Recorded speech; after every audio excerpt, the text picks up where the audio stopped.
Can I welcome you to this final study in the second chapter of the Gospel of Mark. As we've seen in our previous two studies, Mark concludes the second chapter by describing three incidents in Jesus' ministry that demonstrate the growing opposition to him by the religious leaders of his day. The first occurred when Jesus accepted an invitation to a meal with a disreputable man called Levi, or as we perhaps know him, Matthew, and some of Matthew's friends. The second arose when it was observed that Jesus' disciples did not fast when the disciples of John the Baptist and the self-styled spiritual elite, the Pharisees, did fast. In this final story, questions were raised with Jesus because his disciples, and presumably Jesus himself, did not follow the expectations of what might be called Sabbath observance. More of that in a moment. On both the earlier occasions, Jesus replied to his critics by revealing something about himself. We will see that he does that here too, but first of all I would like to read what Mark actually says. One Sabbath, he says, Jesus was going through the grain fields, and as his disciples walked along they began to pick some heads of grain. The Pharisees said to him, "Look, why are they doing what is unlawful on the Sabbath?" Jesus answered, "Have you never read what David did when he and his companions were hungry and in need? In the days of Abiathar the high priest, he entered the house of God and ate the consecrated bread, which is lawful only for priests to eat. And he gave some to his companions." Then Jesus added, "The Sabbath was made for man, not man for the Sabbath. So the Son of Man is Lord even of the Sabbath." In order to understand this passage, it's important to know something about the background. Jesus, as we already know, was brought up a Jew. The Jews followed what we know as the Old Testament scriptures, and as we've already discovered, Jesus, along with his contemporaries, believed that these books uniquely revealed God to human beings. Thus Jesus sought to submit himself to them in all that he did. And that's the issue here. At the heart of the faith Jesus followed were what are known as the Ten Commandments. These were a summary of the expectations that God had of those who sought to follow him. One of those commandments, the fourth, gave instructions for the celebration of a special weekly day, the Sabbath. On that day, God required that the usual daily duties and responsibilities were set aside.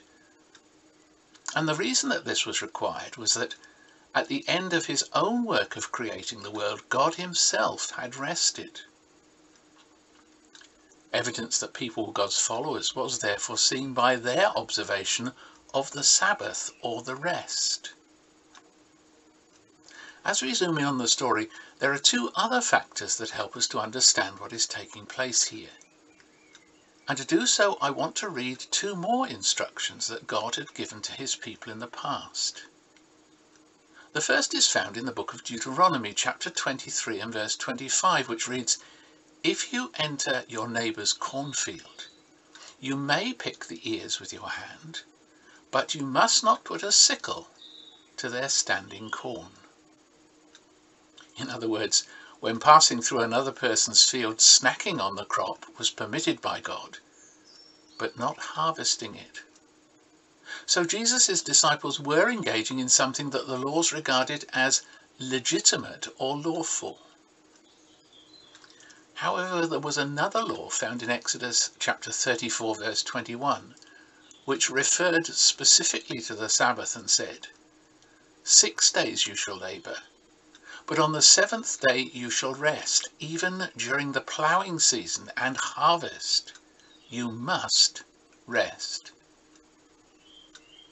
Now the present story occurred on a Sabbath, and the Pharisees had interpreted this second law to forbid both harvesting and picking ears of corn, since this was a work, and therefore clearly forbidden, as they understood it, by God.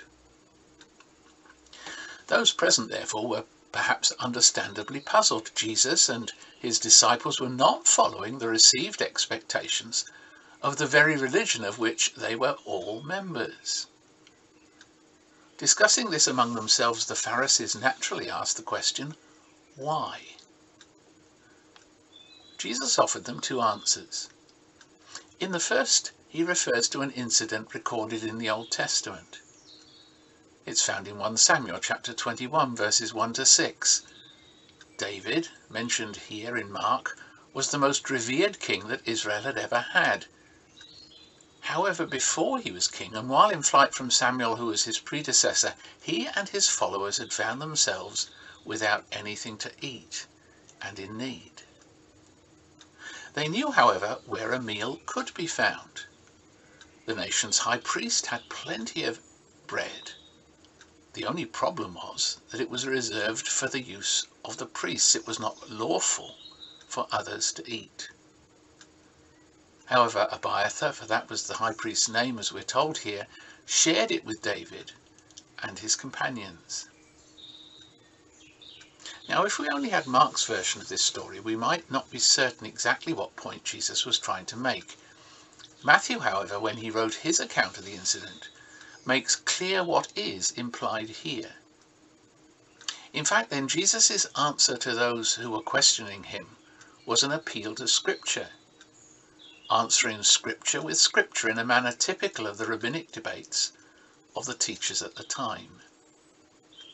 And he picks up the word unlawful and demonstrates that the high priest, who was, of course, the guardian of the law, acted unlawfully when there was a human need that took priority over the laws.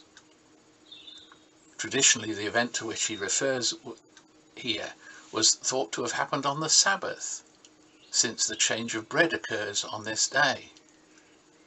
Thus, this makes Jesus' appeal to the incident still more pointed and relevant. Nevertheless, Jesus' point would have been conceded by some of his contemporaries. Compassion should characterize every action, even when it seems to break the rules. Jesus then, and thus far, appears as a radical contemporary teacher or rabbi. However, with his final second comment, he goes well beyond even the most radical of his contemporaries. And to understand his reply, we need to notice two things. First of all, Jesus uses the phrase Son of Man to refer to himself.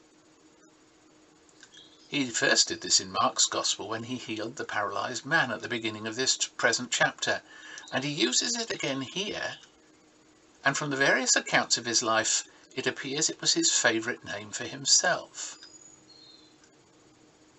Its simplest meaning is human being, and as such it applies to all of us. We are all sons and daughters of other human beings. Jesus might therefore have been using the phrase as a rather grand way of saying me. However, Son of Man was a phrase with a history. It had been used by one of the prophets, Ezekiel, to refer to himself as God's spokesperson.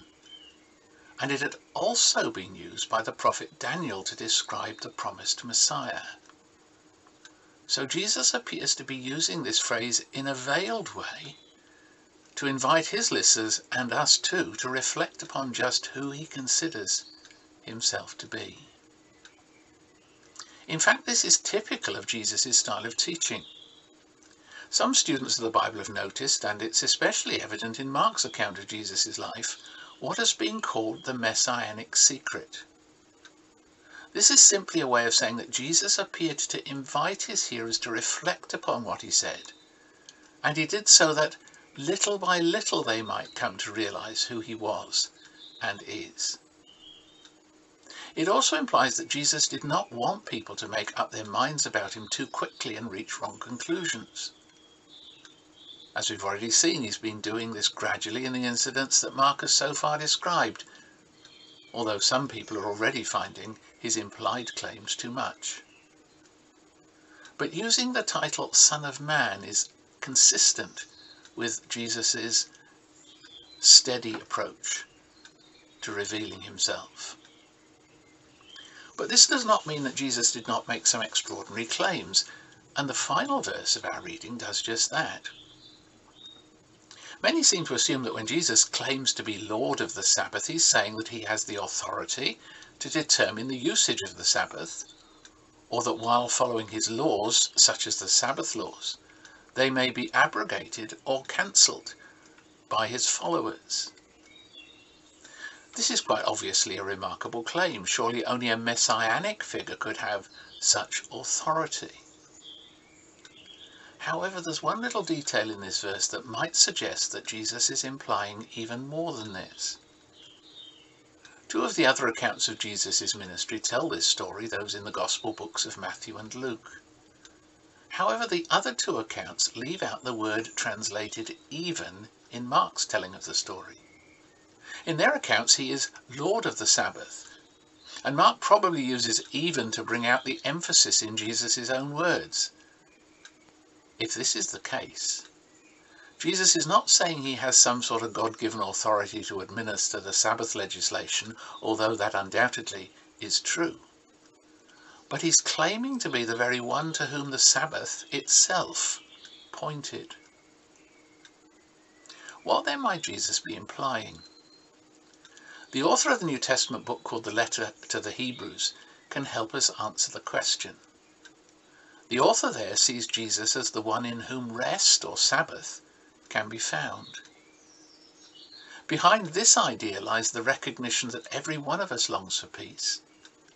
This includes our circumstances, but also our inner life, where there is always, if often largely hidden, a restlessness and a longing for peace.